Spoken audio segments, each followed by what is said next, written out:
LibreOffice Impress प्रस्तुतेः दर्शनम् इत्यस्मिन् पाठे स्वागतम्। पाठेऽस्मिन् पठामः व्यू पर्यायान्, तत् उपयोगान्, मास्टर् पर्णानि च।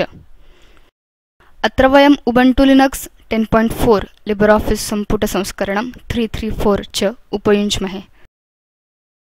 प्रथमम् अस्माकं सैम्पल इम्प्रेस् प्रस्तुतिं द्विर्नोदनेन उद्घाटयामः। लिब्रियोफिस इम्प्रेस् मध्ये बहवः व्यू पर्यायाः सन्ति ये सम्यक् प्रस्तुतिं निर्मातुं भवन्तम् उपकुर्वन्ति। यदा भवान् लिब्रियोफिस इम्प्रेस् आरभते तदा उत्सर्गेण इदम् इत्थं दृश्यते। इदं नॉर्मल व्यू इति उच्यते। प्रस्तुतिः अन्यस्मिन् व्यू मध्ये अस्ति चेत् पुनः नॉर्मल व्यू प्रति आगन्तुं नॉर्मल टैब नुदतु अथवा व्यू तथा च नॉर्मल नुदतु। नॉर्मल व्यू मध्ये अवसर्पिणी निर्मातुं सम्पादयितुं च शक्या। यथा वयम् अवसर्पिणीनां परिकल्पनां परिवर्तयितुं शक्नुमः। एतत् कर्तुं ओवरव्यू नाम्नः अवसर्पिणीं प्रति गच्छतु। दक्षिणे टास्क्स फलके मास्टर पेजेस् विभागे यूज्ड इन थिस् प्रेजेन्टेशन् मध्ये अवसर्पिणी परिकल्पना PRS स्ट्राटेजी इति स्वरूपे भवति। अस्य अन्तः वयं recently used available for use चेति अवसर्पिणी परिकल्पने द्रष्टुं शक्नुमः। द्वयोः एकां नुदतु। वर्कस्पेस फलके अवसर्पिणी परिकल्पनायां परिवर्तनं लक्षयतु। पश्यतु, अवसर्पिणी परिकल्पना परिवर्तनं कियत् सरलं ननु। भवान् अवसर्पिणीनां कृते पार्श्वभूमित्वेन निर्मितां परिकल्पनाम् अपि योक्तुं शक्नोति। अग्रे वयम् आउटलाइन व्यू पश्यामः। व्यू तथा च आउटलाइन नुदित्वा आउटलाइन टैब नुदित्वा वा एतत् व्यू प्रति गन्तुं शक्यम्। अस्मिन् व्यू मध्ये भवान् पश्यति यत् अवसर्पिण्यः एकस्याः अधः एकाम् इति रचितुं शक्याः सामग्री तालिका इव। इमानि अत्र अवसर्पिणी शीर्षकाणि सन्ति।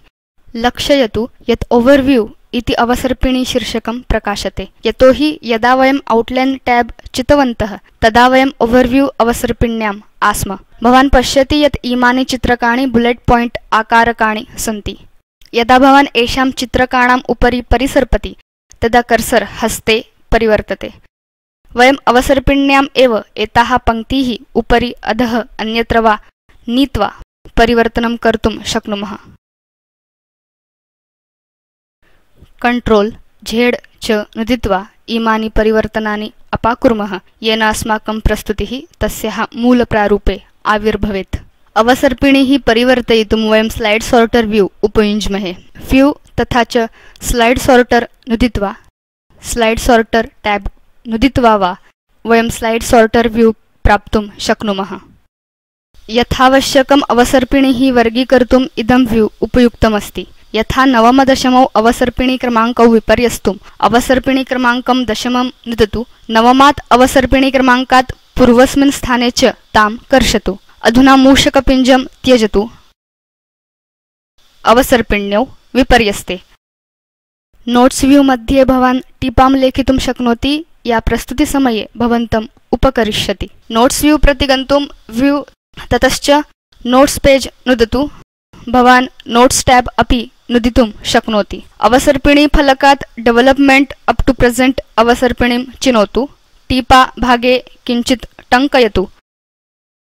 यदा भवतः अवसर्पिण्यः प्रक्षेपकयन्त्रे दृश्येयुः तथापि तदा भवान् पटले टीपाः द्रष्टुं शक्नुयात्, किन्तु भवतः श्रोतारः न। अधुना नॉर्मल टैब नुदतु। वयं दक्षिणे टास्क्स फलके लेआउट विभागे प्रस्तुतेः प्रारूपं परिवर्तयितुं शक्नुमः। टास्क्स फलकं दर्शयितुं गोपयितुं वा व्यू तथा च टास्क पेन नुदतु। इदं टास्क फलकं दर्शयेत्, गोपयेत् वा। अवसर्पिण्याः रचनां परिवर्तयितुं लेआउट सेक्शन उपयुञ्ज्महे। डेवलपमेंट अप टू प्रेजेंट नाम्नः अवसर्पिणीं चिनोतु। लेआउट सेक्शन तः कंटेंट ओवर कंटेंट शीर्षकं चिनोतु। इदम् अवसर्पिण्याः रचनां परिवर्तयति। अत्र असौ पाठः समाप्यते। अस्माभिः पठितं संक्षेपेण। व्यू पर्यायः, तत् उपयोगाः, मास्टर पर्णानि च। व्यापकपरीक्षा। नूतन प्रस्तुतिं निर्मातु। असित नीलवर्ण पार्श्वभूमियुतं आनीलशीर्षक क्षेत्रयुतं च मास्टर् निर्मातु। अधस्तनसन्धाने उपलब्धं चलच्चित्रं पश्यतु। इदं स्पोकेन ट्यूटोरियल् प्रकल्पं संक्षेपयति। यदि भवत्सविधे उत्तमं बैण्डविड्थ नास्ति तर्हि अवारोप्य तद् द्रष्टुं शक्यम्। स्पोकेन ट्यूटोरियल् गणः स्पोकेन ट्यूटोरियल्स् उपयुज्य कार्यशालाः आयोजयति। ऑनलाइन परीक्षाम् उत्तीर्णेभ्यः प्रमाणपत्रम् अपि ददाति। कृपया अधिकज्ञानार्थं contact@spoken-tutorial.org सम्पर्कं करोतु। स्पोकेन ट्यूटोरियल् इति टॉक टू अ टीचर प्रकल्पभागः। असौ national mission on education through ICT MHRD भारतसर्वकारेण साहाय्यीकृतः। अस्य अधिकज्ञानं spoken-tutorial.org/nmeict-intro इत्यत्र उपलभ्यते। एतत् पाठार्थं घाग नन्दिन्या योगदानं कृतम्। सम्पर्कार्थं धन्यवादाः।